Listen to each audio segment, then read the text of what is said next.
안녕하세요. 사연 읽어주는 남녀입니다. 오늘도 와주셔서 감사합니다. 구독과 좋아요 부탁드리며 오늘의 사연 바로 시작하겠습니다. 안녕하세요. 저는 50대 초반을 넘어 중반을 바라보는 남자입니다. 친구들은 저를 독거노인이라 부르며 놀리곤 한답니다. 혼자 살거든요. 그런 제가 부럽다며 일부러 더 그러는 거지요.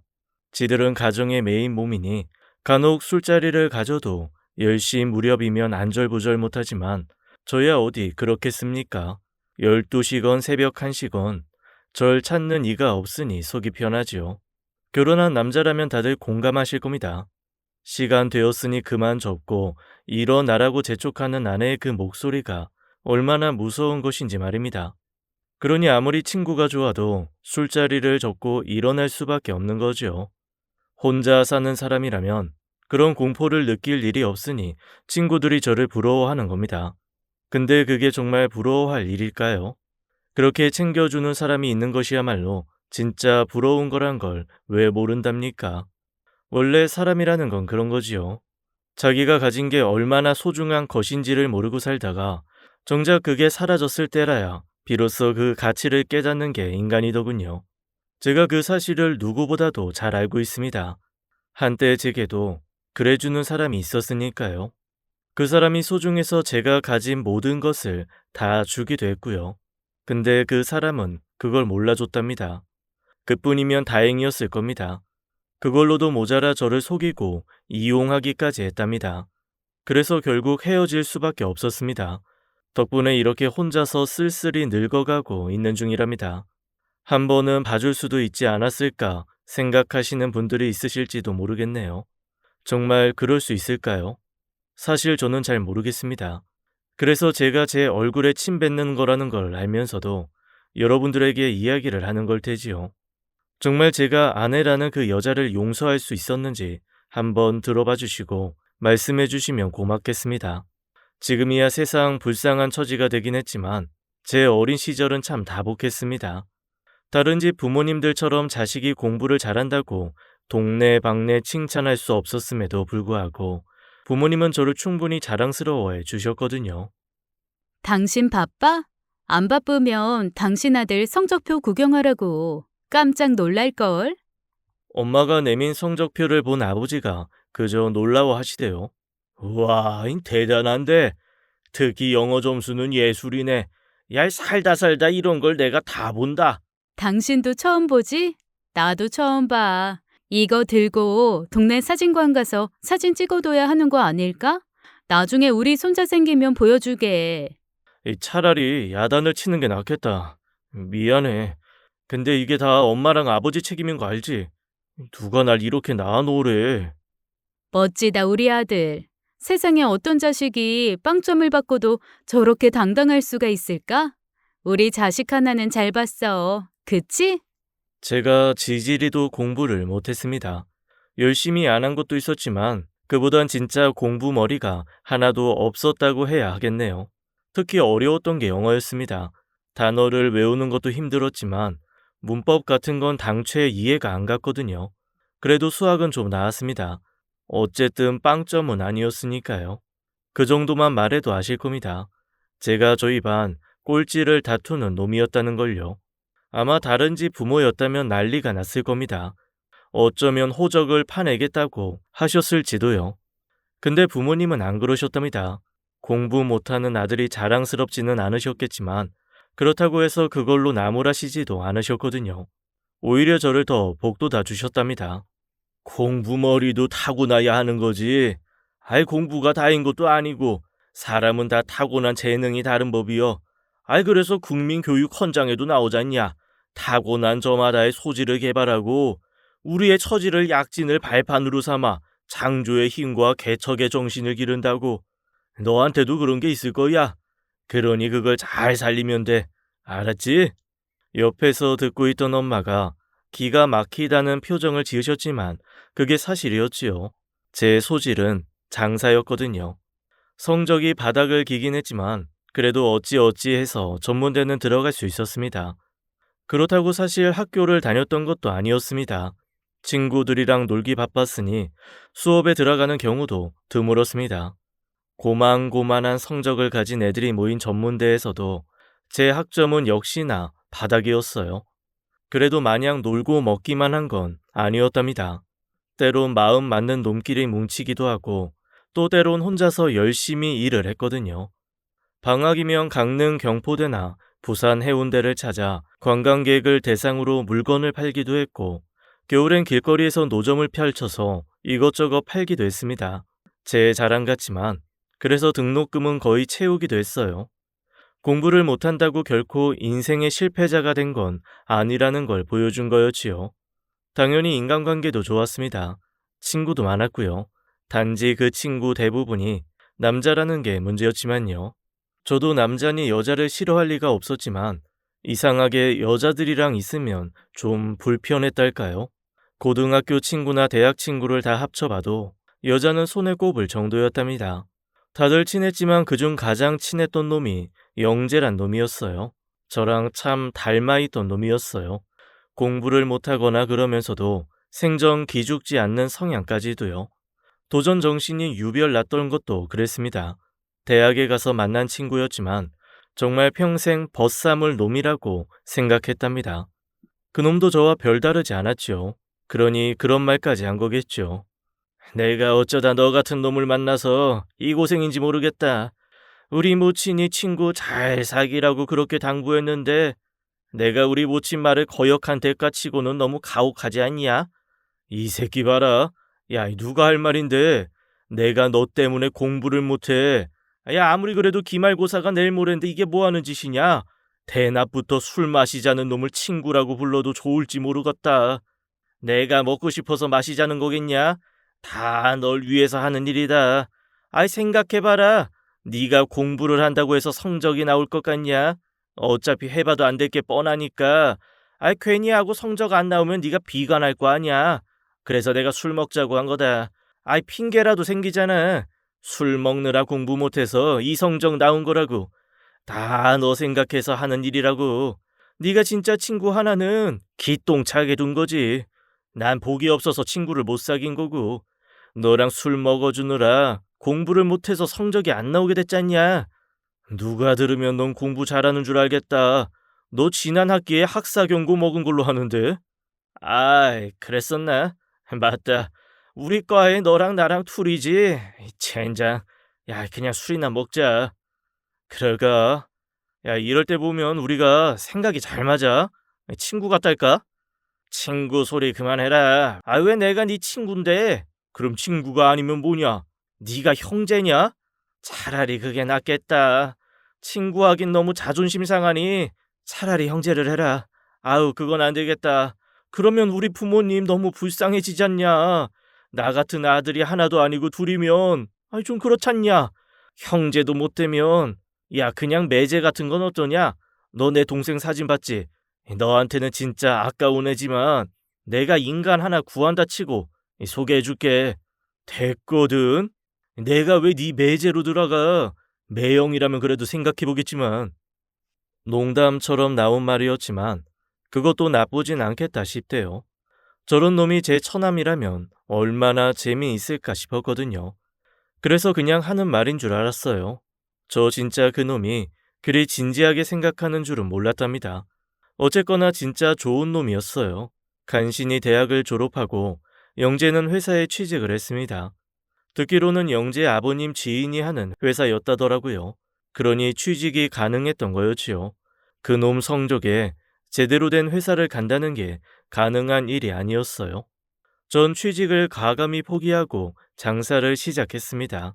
대학 시절 수업을 포기하고 장사를 하며 번 돈에다 부모님의 지원을 더해 왕구 상점을 차렸답니다. 생뚱맞은 선택일 수도 있었지만 그간 제가 장사를 하며 느낀 게 있어서였답니다. 다른 곳에는 지갑을 쉽게 안 열던 사람들도 자식 일을 하면 무리를 해서라도 돈을 쓰는 걸 본디었으니까요. 초반에는 꽤 고전을 했어요.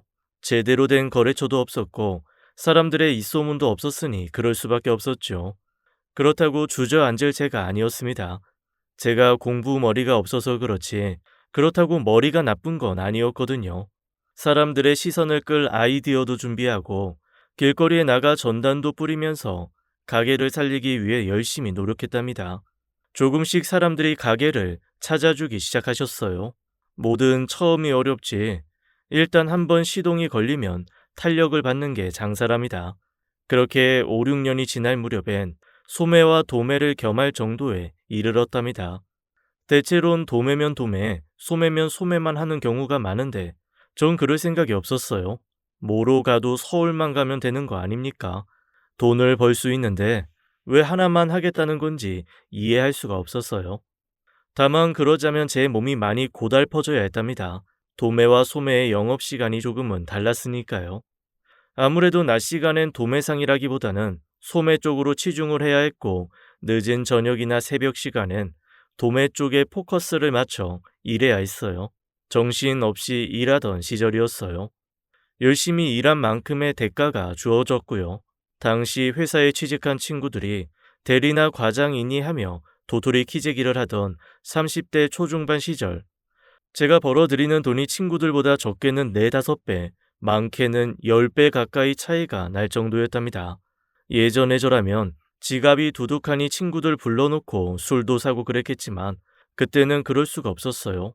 하기 싫어서가 아니었지요. 시간이 없어서 그런 거였어요. 하루 종일 일을 하고 나서 주어지는 잠깐의 휴식 시간엔 집에 가서 잠자기 바빴거든요. 제가 아무리 친구를 좋아한다고 해도 몸이 따라주지 않으니 친구들을 만나는 일을 할 수가 없었어요. 결국 전 돈을 얻는 대신에 친구들을 잃어야 했답니다. 세상사가 그런 거죠. 하나를 얻으면 하나를 잃는 게 아니겠습니까? 안타까운 일이었지만 그래도 영재 놈이 남았으니 괜찮다고 생각했습니다. 영재는 처음 회사에 들어간다고 했을 때는 몇 달 안 돼서 쫓겨나지 생각했는데 생각보다 훨씬 잘 버텼답니다. 저희 부친 말대로 저마다의 소질이 따로 있었다는 뜻이었겠죠. 마냥 어설프게 보이던 놈이 하루가 다르게 달라지더군요. 그러더니 결국은 독립을 선택해 회사를 차리기까지 했답니다. 인테리어 설비 같은 걸 하는 회사였어요. 영재놈 역시 저처럼 한번 하면 영혼을 갈아 넘는 타입이라 정말 미친 듯이 일을 했답니다. 안 그럴 수가 없었어요. 성격 탓도 있겠지만 영재놈에겐 책임져야 할 가정이 있었으니 더 열심히 해야만 했어요. 30을 훌쩍 넘겨서도 여전히 혼자였던 저와는 달리 영재놈은 28이라는 비교적 이른 나이에 장가를 갔답니다. 그리고 애를 둘이나 낳았고요. 그러니 더 죽자 살자 일을 할 수밖에 없었습니다. 매사 설렁설렁 사는 것처럼 보이던 놈이었지만 그래도 책임감이 없는 놈이 아니었으니 그러는 게 당연했습니다. 그래도 인간이라는 게 기계일 수는 없겠지요. 그러다 벽에 부딪히고만 모양이더군요. 나 미국 간다. 미국? 출장이라도 가냐? 좋겠다. 출장은 무슨. 우리 같은 작은 인테리어 회사에서 미국까지 출장 갈 일이 뭐가 있다고. 출장도 아닌데 미국은 왜? 관광 가는 거냐? 돈 좀 벌었다더니 벌써부터 돈 쓸 궁리나고 잘한다. 그랬으면 좋겠다. 아예 가는 거야. 아예 가다니. 너 설마 이민 간다는 거야? 많이 고민했는데 이렇게는 못 살겠더라.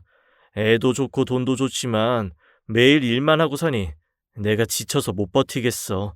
요새 애들 영어 때문에 유학도 보내잖냐. 그런 거 생각하면 그냥 다 가는 게 낫겠다 싶어서. 야, 그게 말이 돼? 겨우 영어 하나 가르치겠다고 이민을 간다는 게. 나 봐라. 영어 한마디 못해도 잘 먹고 잘 살잖아. 자랑이다. 영어 빵점. 야, 꼭 그런 것 때문만은 아니야. 그냥 이렇게 사는 게 맞나 싶어서. 눈 뜨면 일하러 나갔다. 퇴근하면 잠자기 급급하고 하는 게 무슨 의미인가 싶다. 말로는 애들 위해서라고 하는데 정작 애들은 아빠가 누군지도 모르고 크는 게 정말로 애들을 위한 건가도 싶고. 이 세상에 안 힘든 사람이 어딨냐. 그렇게 따지면 넌 아직도 혼자 잤냐. 100만 원만 벌어도 먹고 사는데 부족함이 없을 놈이 뭐 그리 열심히 일해. 난 너처럼은 못한다. 진짜 결심 굳힌 거야? 그래, 일단은 가보려고. 가서 안 되겠다 싶으면 돌아오지 뭐. 너도 이제 좀 사람같이 살아. 결혼도 하고 애도 낳고 그러다 보면 이 형 마음을 조금은 알지 않을까? 결혼? 안 그래도 요새 우리 놓친애들 장난 아니야. 평생 잔소리 한마디 없던 분들이 요즘은 눈만 뜨면 결혼 타령이다. 당연하지. 너 조만간 40 된다. 그땐 힘없어 애도 못 만들걸? 말이 되는 소리래라. 40 되려면 까마득하구만. 암튼 네 나이가 안 늦은 건 아니잖아. 맨날 가게에만 붙어 있으니 여자를 만날 수도 없을 텐데. 에이, 진짜 너 형 밑으로 안 들어올래? 까분다. 네 밑으로 왜 들어가? 나도 사장인데. 일 얘기가 아니고 내가 옛날에 말한 거 우리 동생 만나보라고. 결혼하면 더 좋고. 에이, 그럼 네가 내 밑이 되는 거잖냐. 진짜 말이 되는 소리라야 들어주지.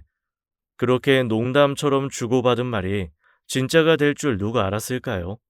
이민 준비를 하면서도 가끔씩 가게로 찾아온 영재가 어느 날 자기 여동생을 데리고 저희 가게로 왔답니다. 안녕하세요. 저 기억나세요? 어이, 너 영애구나. 우리 몇 년 만이지? 몇 년은 내 결혼식 날 보고 처음이니. 벌써 6년인가 7년인가. 그래도 기억하네. 당연하지. 얼굴을 직접 본 건 두어 번이지만 네가 사진 보여준 게 몇 번인데. 오빠, 내 사진 한성 오빠한테 보여줬어? 뭐 보여줬다기보다는 아무튼 그렇게 됐어. 저게 하도 내 말을 안 들어서 사진 보여주면 들을 것 같다 싶어서.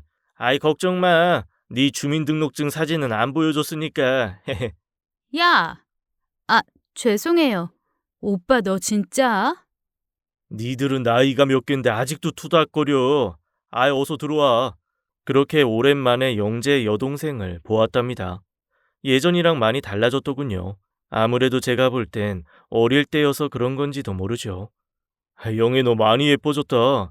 역시 여자는 나이가 좀 들어야 예뻐지나 보다. 나이? 설마 나이 때문일까? 그것보다는 의사덕 아닐까? 오빠, 진짜 계속 그럴 거면 나 간다. 알았어. 쏘리. 그렇게 영재랑 영애와 오랜만에 수다를 떨었습니다. 영재 놈이 곧 미국으로 간다는 생각에 많이 심란했는데 그래도 예전처럼 웃고 떠드니 그런 감정도 많이 줄더군요. 하긴 영재 말대로 미국이 못 갈 곳도 아니고 영영 못 만날 것도 아니니 너무 유난을 떨 이유는 없었답니다. 그래도 예전처럼 힘든 일이 생길 때 술 한잔 하자고 말할 수 있는 놈이 사라지는 거였으니 마음이 안 좋은 건 사실이었어요. 그 자리를 영애가 메워주었답니다. 영재가 미국으로 떠나고 나서 영애랑 만남을 가졌어요. 영재 동생답지 않게 조용조용한 성격이 처음엔 걸렸는데 알고 보니 그게 아니대요. 그거야. 오빠를 오랜만에 보니까 그런 거지. 원래 여자는 다 내숭덩어리인 거 몰랐어? 하긴 오빠는 여자를 제대로 만나본 적도 없으니 잘 모르겠다. 누가 그래? 또 영재 놈이 그랬지. 꼭 말해줘야 하나? 척 보면 아는 거지. 진짜 오빠는 결혼할 마음이 없는 거야? 없긴 왜 없어.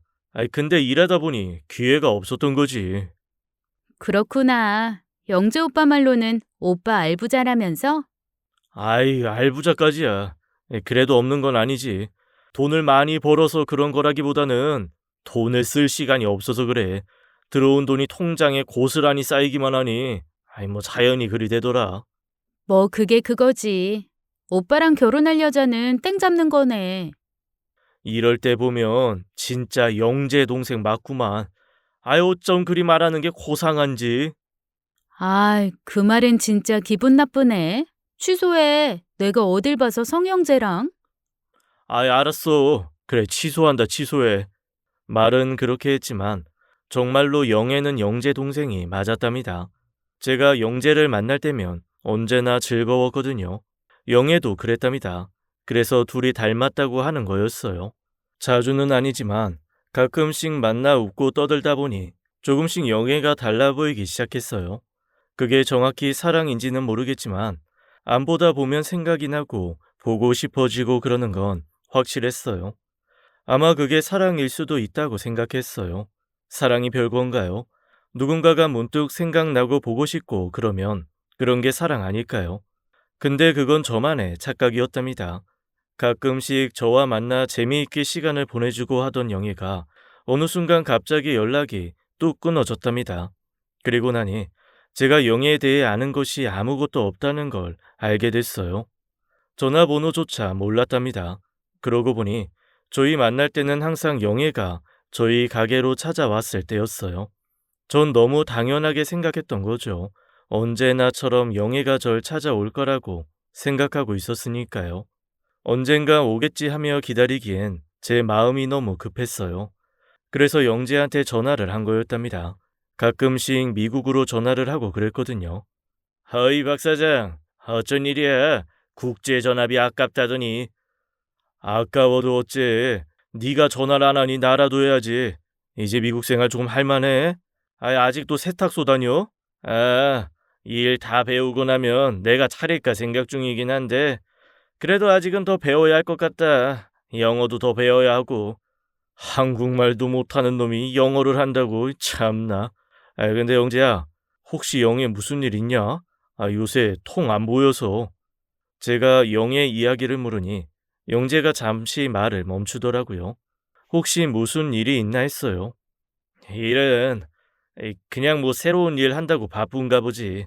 나도 잘 몰라. 그건 그렇고 너 가게는 여전히 잘 되냐?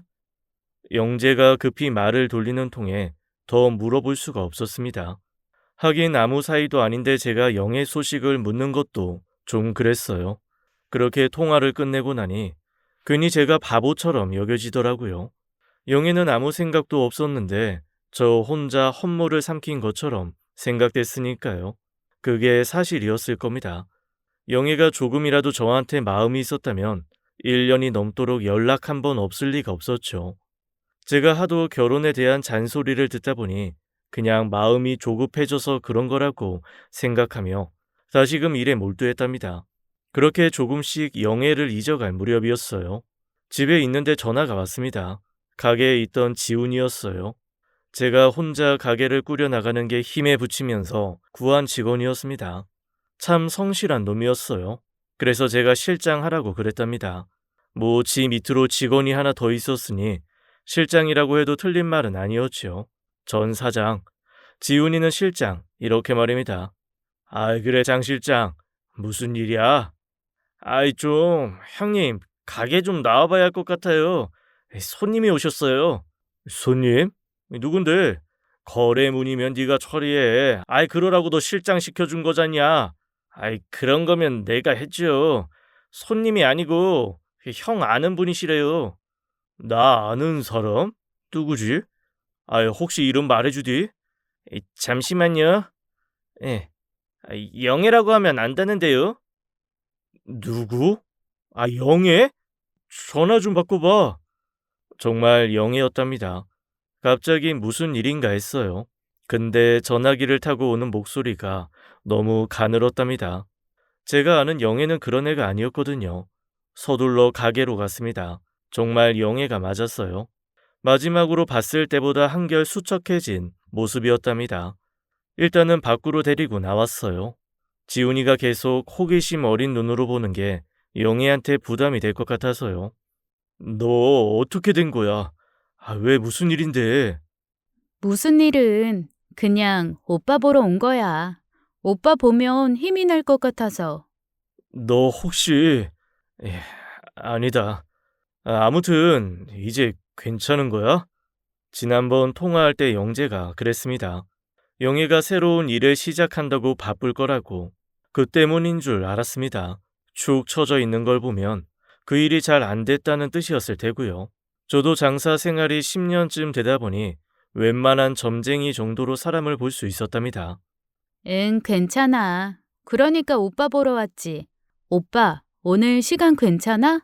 괜찮아. 뭐 가게야 지훈이가 있으니. 아까 본 그 친구가 지훈이야. 다행이네. 나 술 한 잔만 사주라. 이유를 물어볼 필요도 없었습니다. 누군가에게 술 사달라고 말하는 일은 내가 힘드니 위로해달란 뜻이라는 걸 잘 알고 있었으니까요. 그래서 술을 마셨답니다. 오랜만에 마시는 술인데다 영애와 함께 한 이유로 둘 다 엄청 마셨답니다. 아무리 그래도 그런 실수를 해서는 안 되는 거였습니다. 다음 날 깨질 것 같은 머리를 감싸주며 눈을 떴을 때 제가 있는 곳이 집이 아니라는 걸 알 수 있었어요.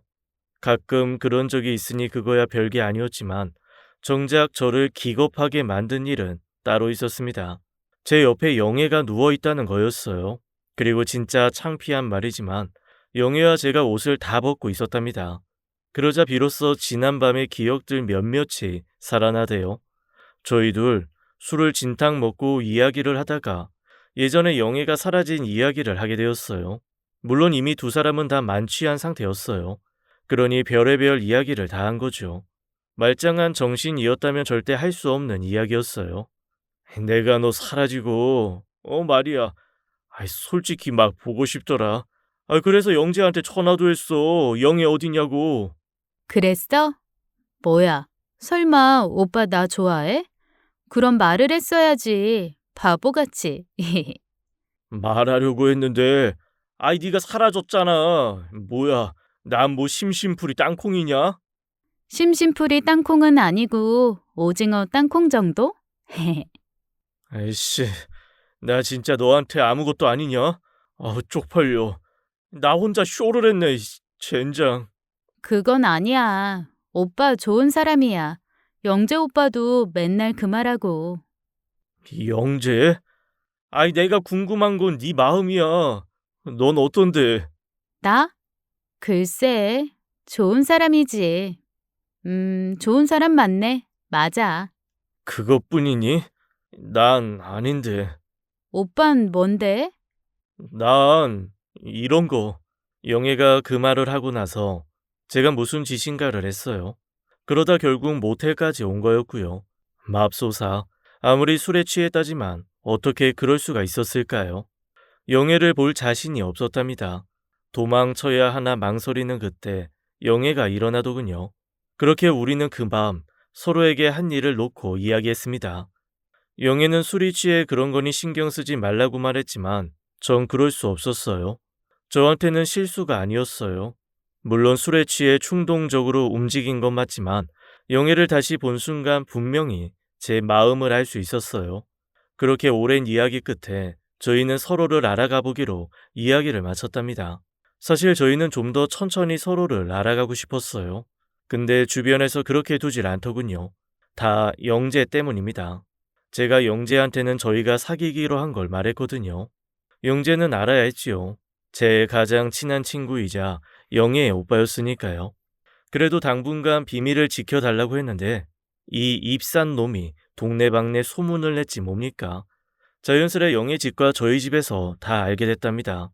그래도 조금은 더 시간을 가지고 싶었는데 그것도 불가능하게 되었습니다. 영애가 임신을 해버렸어요. 그날 밤에 일이 불러온 결과였답니다. 부랴부랴 결혼 준비를 하고 영애의 배가 조금 나온 5개월 무렵 결혼을 하고 살림을 차리게 되었습니다. 번개불에 콩을 볶아 먹어도 그렇게 정신이 없지는 않았을 거예요. 너무 빠르게 모든 일이 진행되었어요. 남들처럼 알콩달콩 연애 참맛도 못 느끼고 쫓기듯 결혼을 하긴 했지만 그래도 좋았어요. 친구들보다는 늦은 출발이었지만 그래도 저도 이제 가정을 꾸리고 책임이라는 걸 느끼며 살 수 있다고 생각한 때문이었지요. 근데 영애는 그래 보이지 않았어요. 자신의 의사보다는 부모님의 뜻이 더 반영되었다고 생각한 때문이었을까요? 영애는 새 신분치고는 너무 가라앉아 있었답니다. 그럴 수 있다고 생각했어요. 그래서 더 잘해주려고 했죠. 영애가 하자는 일이면 뭐든 다 해주고 싶었답니다. 다른 건 몰라도 돈으로 할 수 있는 일이면 못할 게 없었으니까요. 영애가 웃을 수 있다면 뭔들 못할까 싶었어요. 게다가 저희 아들인 희재가 태어나기까지 했는걸요. 제 아들을 낳아준 사람인데 얼마나 고마웠겠습니까? 그런 제 노력이 아무 소용이 없었습니다. 영애는 산후 우울증까지 겹쳐 좀처럼 웃지 않는 여자가 되어버렸답니다. 병원에도 다니고 산후 우울증에 좋다는 약도 먹고 해도 좀처럼 나아지질 않았습니다. 그때만큼 힘든 적이 또 없었어요. 그럴수록 더 최선을 다했어요. 제가 안 하면 안 했지 뭔가를 시작하면 목표를 이룰 때까지 절대로 멈추지 않는 사람이지 않습니까? 그렇게 2년이라는 세월이 흘렀습니다. 완전하다고는 할 수 없었지만 영애의 우울증이 상당 부분 치료됐다고 생각할 즈음이었어요. 물론 그건 온전히 저만 그렇게 생각한 거였답니다. 안 그랬다면 아내가 그런 말을 할 리가 없었겠죠. 오빠, 나 할 말 있어. 뭔데? 나 미국 가고 싶어. 미국? 왜? 여행 다녀오고 싶어? 그러자. 미국 아니라 남극이라도 못 갈까? 여행이 아니야. 거기서 당분간 살고 싶어. 그게 무슨 말이야? 넌 내 아내야. 우리 희재 엄마고. 그런 사람이 우릴 두고 미국으로 간다고? 미안. 나 혼자 간다는 건 아니야. 희재는 데리고 갈 거야. 당신도 가면 좋겠지만 가게 때문에 그러진 못하겠지. 영애야, 왜 그러는 건데? 여기서 우리 희재 잘 키우고 살면 되잖아. 그러려고 했어. 나 정말 노력했어. 그런데 그게 안 돼. 아침 저녁으로 만나는 사람들이 다 날 욕하는 것 같고 난 그 사람들 목소리가 들리는 것 같아. 나 잠도 잘 못 자. 알잖아. 그거야, 우울증 때문이잖아. 의사도 말했잖아. 사람들이 너한테 아무 관심 없다고 그냥 네가 그렇게 느껴버리는 거라잖아. 조금만 더 치료해보자. 어? 미안. 나 진짜 더는 못 버텨. 미국 가면 우리말 안 들리잖아. 영어로 무슨 말을 해도 내가 잘 못 알아들을 거고, 그럼 괜찮을 것 같아. 오빠, 진짜 미안한데 그래줘. 우리 희재 영어도 배우게 될 거고, 난 언젠가 나아지겠지. 그럼 그때 돌아올게. 부탁이야, 오빠. 아내의 부탁이면 뭐라도 들어주려고 했습니다. 근데 그것만은 도저히 들어줄 수가 없었어요. 아내 말대로 제가 미국에 같이 갈 수도 없으니 더 그랬죠. 제 청춘을 다 바친 가게를 놔두고 이민을 간다는 건 말이 안 됐어요. 어떻게든 아내를 설득하려 했는데 한 번 말을 꺼낸 아내는 물러날 생각이 없었답니다. 그것 때문에 진짜 많이 부딪혔어요. 상식적으로 말이 안 되는 일이었으니까요. 결혼한 지 3년밖에 안 되는 아내가 3살짜리 애를 데리고 미국으로 간다는 게 말이나 됩니까? 아내는 기러기 아빠들도 많은 세상이라며 저를 설득했지만 경우가 달랐어요. 애가 중학생 정도만 됐어도 그럴 수 있다고 생각했지만 저희 희재는 겨우 3살이었습니다. 아직 우리 말도 제대로 못하는 아이에게 영어를 가르친다는 게 무슨 의미가 있을까 생각했어요. 그것도 아니면 무엇이든 다 들어주겠다 해도 요지부동이었어요. 우리 둘 중 누구 하나도 물러설 수 없는 상황이었답니다. 그러자 아내가 마지막 선포를 하더군요. 나 진짜 미안한데, 말할 수 없이 미안한데, 내가 못 버티겠어. 오빠가 정 안 된다고 그러면 나 혼자서라도 갈 거야. 그게 이혼을 해야 하는 거라면 그렇게라도 할 거야. 그 말에 더 이상 제가 버틸 수가 없었습니다. 이혼까지 언급하는 아내에게 서운한 게 없을 수 없었지만 얼마나 힘들면 그런 말까지 다 할까 싶었거든요. 결국 제가 항복을 선언했습니다. 부모님과 장인 장모까지도 놀라게 만들 일이었지만 아내는 어른들의 만류조차도 듣질 않았습니다. 어른들도 아내의 우울증에 대해 알고 있었으니 그 일을 우울증과 연관시키는 눈치였어요. 오죽하면 엄마조차 그런 말씀을 하셨겠습니까? 새아기가 많이 힘들어서 그런갑다. 엄마 시절에야 우울증이니 뭐니 하는 걸 몰라서 힘들어도 참고 슬퍼도 참았지만 이젠 시절이 다르잖니. 네가 서운하겠지. 우리도 그런데 너는 오죽할까. 그래도 사람 사는 게 먼저 아니겠니? 새아기 말대로 다 나으면 언제든 돌아올 거고. 그러니 이번은 새아기 말 들어주자꾸나. 그렇게 아내는 미국으로 떠날 수 있었습니다.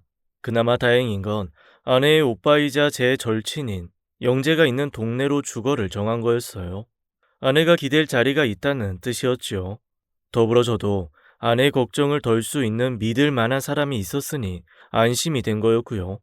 그 과정에서 장인과 장모님이 참 많이 미안해 하셨어요. 자기 딸의 얼토당토 않은 고집을 부리는 걸 고스란히 받아준 저와 제 부모님에게 몇 번이고 사과를 하셨답니다. 안 그러셔도 돼요. 저 사람 말대로 한국에서 안 되는 거라면 미국에서 고치고 오면 되잖아요. 우리 희재 영어는 덤으로 얻게 되는 거고요. 아빠인 제가 영어를 하나도 못하는데 아들이라도 영어를 잘해야죠. 내가 자네 볼 낯이 없어. 미안해. 그리고 고맙고. 수많은 파문을 불러일으킨 아내의 미국행은 충분히 그럴 만한 가치가 있다는 것이 증명되었습니다.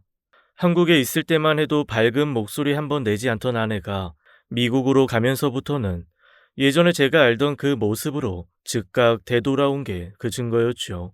비록 얼굴을 보진 못했지만 그래도 종종 전화 통화는 했어요. 요즘이야 국제 전화나 국내 전화나 크게 차이가 나지 않는다지만 2000년대 초반만 해도 국제 전화비가 장난이 아니었죠. 그래도 괜찮았습니다. 아내의 밝은 목소리를 들을 수만 있다면 그깟 국제 전화비가 무슨 걱정일까요? 오빠, 나 친구 생겼다? 우리 옆집에 사는 마가렛이란 아줌마인데 나보고 귀엽다고 난리야. 나보고 미성년자인데 애를 낳았다고 막 그러는 거 있지? 내 나이를 말해줬더니 정말이냐고 몇 번이고 물었어. 아이, 그랬어? 우리 마누라 대단한데 그거 영어로 말했을 거잖아. 어떻게 알아들어? 다 알아듣진 못하지. 그래도 대충은 알겠더라. 나 요샌 영어 공부 엄청 해. 하루 종일 TV 틀어놓고 영어 듣고 그러니까 조금씩 들리더라. 근데 진짜 놀라운 건 그게 아니야. 희재는 진짜 영어 알아듣는 것 같아. 에이, 그건 아니다. 이제 간지 4달밖에 안 됐는데 어떻게 영어를 알아들어? 나는 10년 가까이 배워도 아직도 영어를 하나도 이해 못하는데. 희재가 나 닮은 거지. 아빠 닮았으면 어쩔 뻔했어? 아내의 말에 약간의 과정이 섞이긴 했지만 정말 희재는 놀라울 정도로 빨리 영어를 습득했답니다. 원래 아기들이 그런데요. 언어에 대한 장벽이 성인과 달라서 금세 알아듣는다더라고요. 그걸 우리 아들이 보여준 거랍니다. 그것뿐이었으면 좋았을 텐데 문제는 애가 한국어를 제대로 이해할 수 없게 되었단 겁니다. 아내가 희재의 빠른 영어 습득을 위해 가급적 한국어를 사용하지 않기도 했고 무엇보다 한인 커뮤니티에 거의 녹아들지 않은 탓이었어요. 이해는 갔습니다만 덕분에 제가 아들과 의사소통이 되지 않는 게 가장 큰 문제였답니다. 처음 미국에 갔던 아내는 1년에 한 번 정도 귀국을 했답니다. 비자 문제나 그 밖의 다른 일정들 때문이었어요. 오랜만에 보는 아내도 좋았지만 하루가 다르게 커가는 우리 희재를 보는 게 얼마나 좋았는지 모릅니다. 근데 문제가 있었어요. 아들이 한국말을 거의 못했답니다. 아내의 교육관 때문이었죠. 제가 제 아들과 이야기를 하는데 통역이 필요한 게 말이 됩니까? 그래도 괜찮았어요. 영어라면 듣기 무섭게 머리가 얼어붙는 아빠와는 달리 마치 미국 영화에 나오는 아이처럼 영어를 하는 아이를 보는 마음이 얼마나 자랑스러웠는지 모릅니다. 그렇게 1년에 한 번이라도 아이를 볼 수 있었으니 제가 미국에 가질 않았던 거였어요. 그리고 아내가 한 말도 있었죠. 자기가 낳기만 하면 귀국할 거라던 그 말입니다. 그 문제로 몇 번 이야기를 하긴 했지만 아내는 미국이 좋다더라고요. 저희 아이가 어느 정도 미국 사회에 정착할 때까지는 머물렀으면 하더군요. 그만큼 아내는 미국이라는 나라에 푹 빠져 있었답니다. 이유가 없는 건 아니었어요. 지금이야 우리나라가 전 세계가 인정하는 선진국이 됐을 만큼 모든 면에서 편리한 사회가 됐지만 2000년대 초반엔 안 그랬지 않습니까? 게다가 미국은 전 세계를 통틀어 가장 발달한 국가였으니 저희와 많은 부분에서 격차가 벌어졌던 때였지요. 그런 곳에서 살다 한국에 오니 불편한 거 투성이라고 말하던 아내였습니다. 그래도 남편이 한국에 있는데 어떻게 그럴 수가 있었을까요? 아내는 내심 미국에 완전히 눌러 살 생각을 하고 있었답니다. 그래서 저랑 상의도 없이 이사를 갔던 거겠죠. 저희 아내와 아들이 처음 간 곳이 플로리다 근처였어요. 영재가 사는 동네에서 차로 10분여 정도 떨어진 마을이었답니다. 아무리 한국이 싫어 떠났다 해도 태생이 한국인인 아내가 미국이란 타지에서 쉽게 적응하는 것은 애당초 말이 안 되는 거였죠. 그래서 오빠가 사는 곳 근처에 털을 내린 거였지요.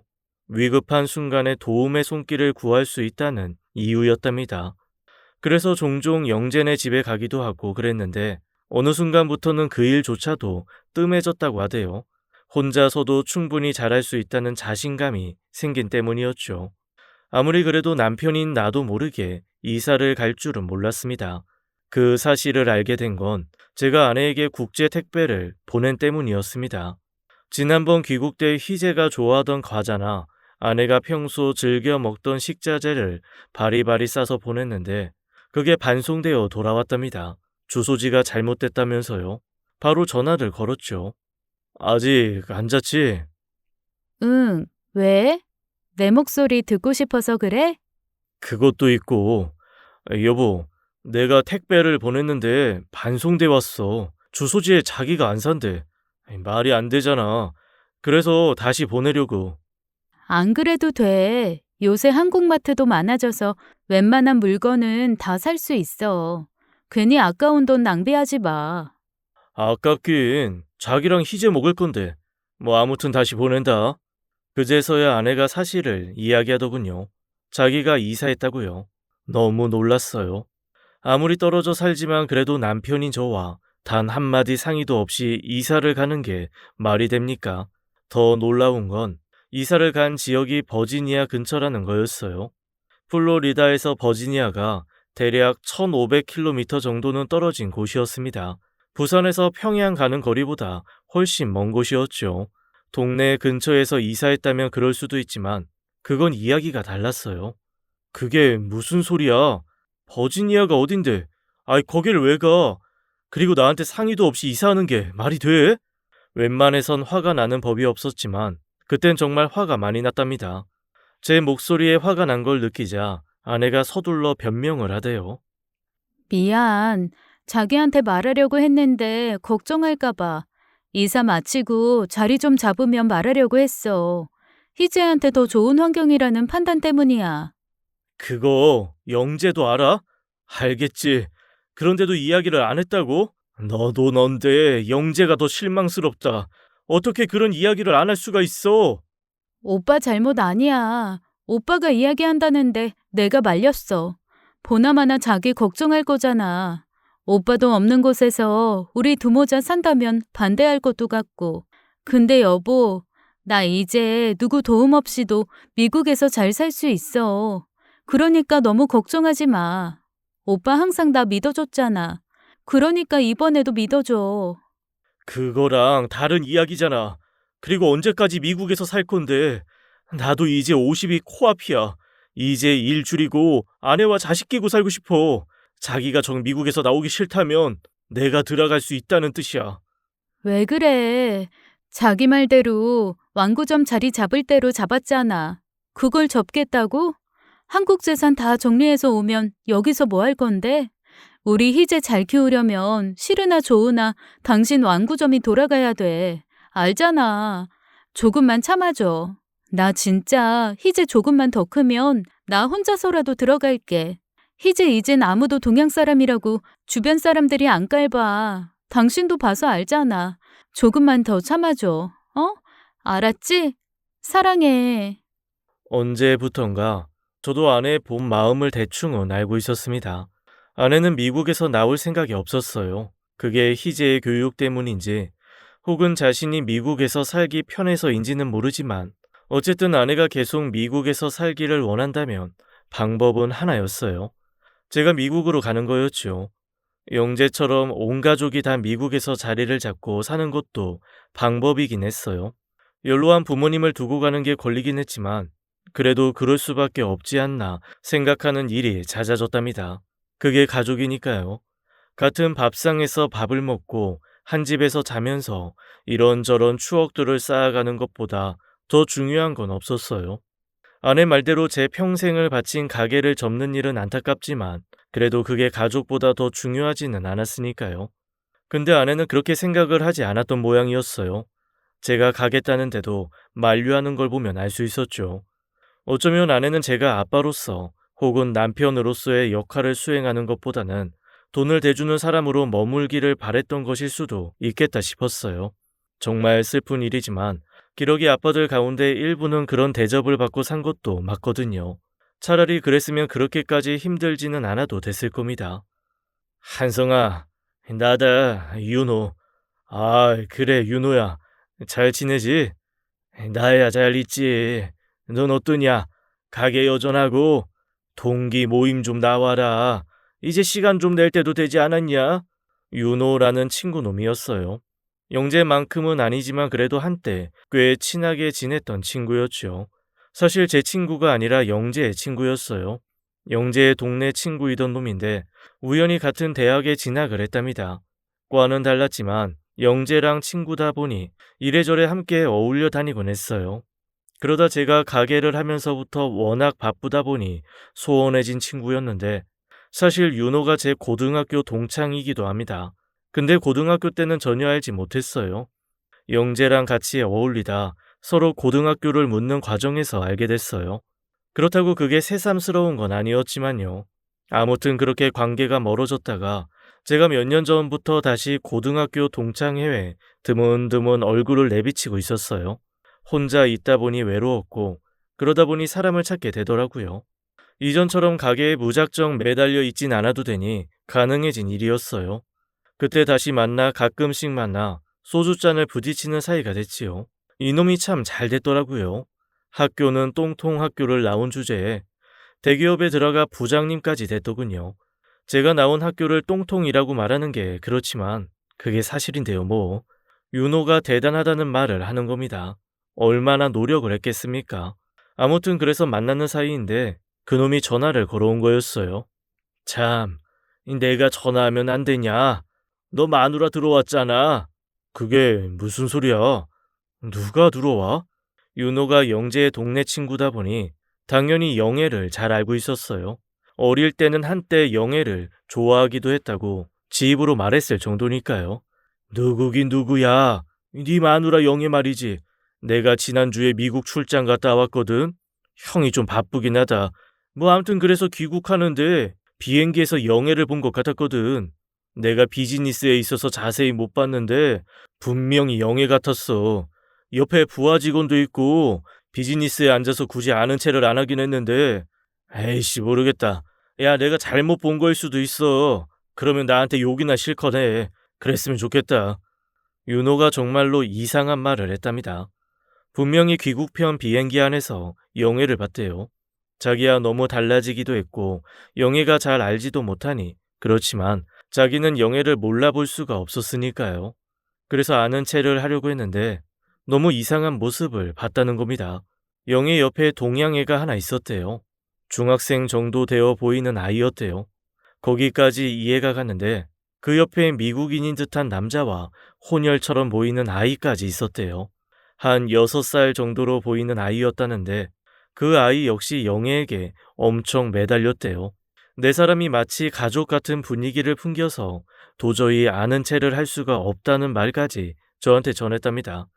비행기 안에서 만난 사이일 수도 있겠지만 내가 볼 때 그게 아니었다.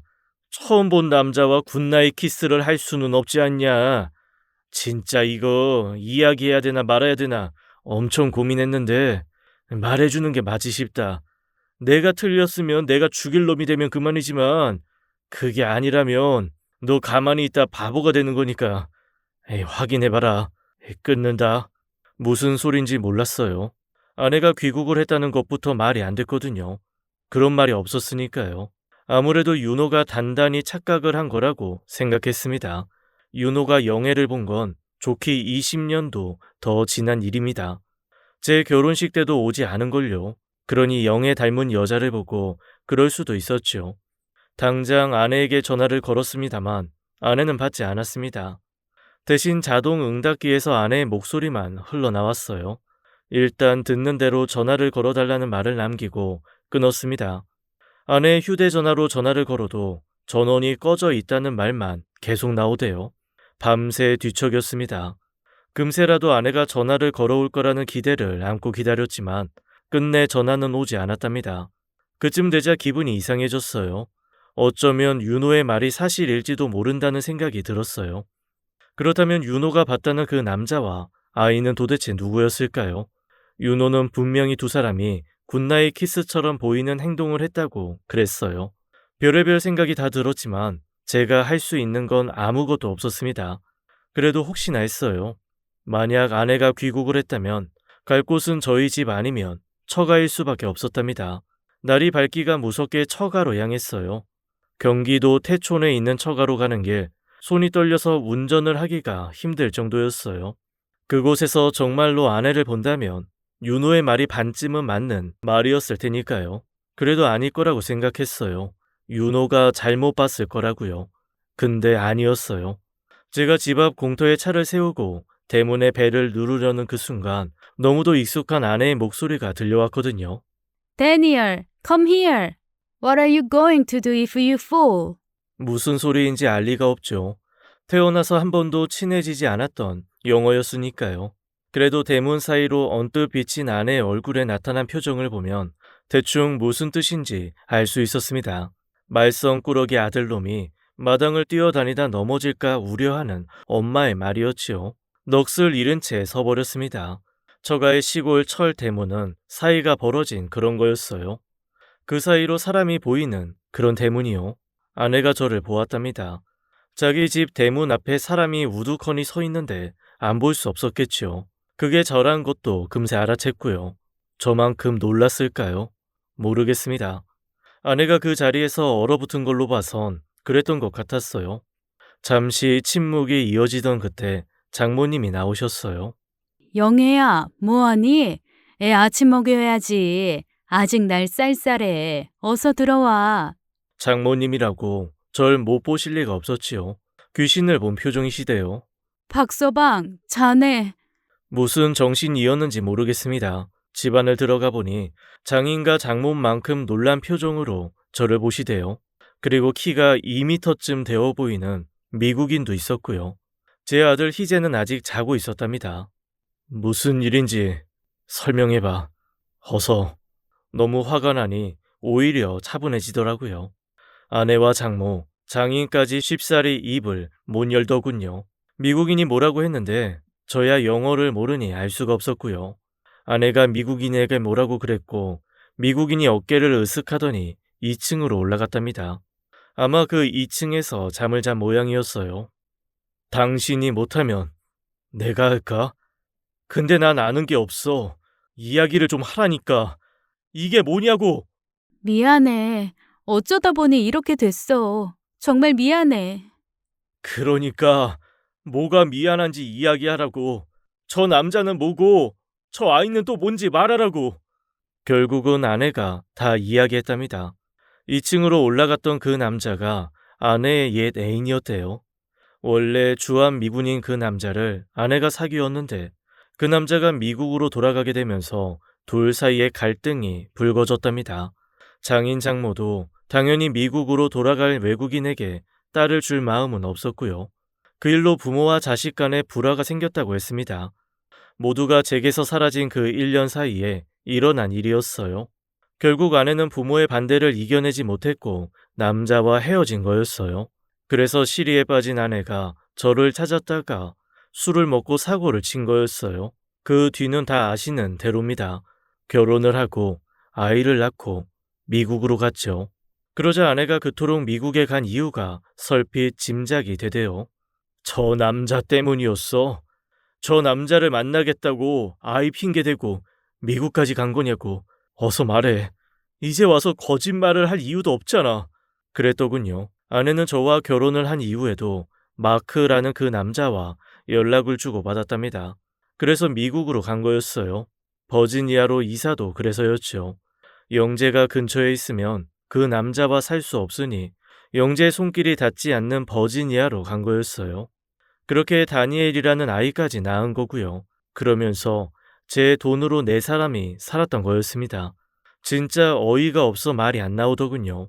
아내도 아내지만 그걸 알고서도 이렇게 자신의 집에 4사람을 들인 장인과 장모가 너무 미웠습니다. 어떻게 그러실 수가 있습니까? 제가 두 분한테 그렇게 잘못했어요? 저 나름 최선을 다했어요.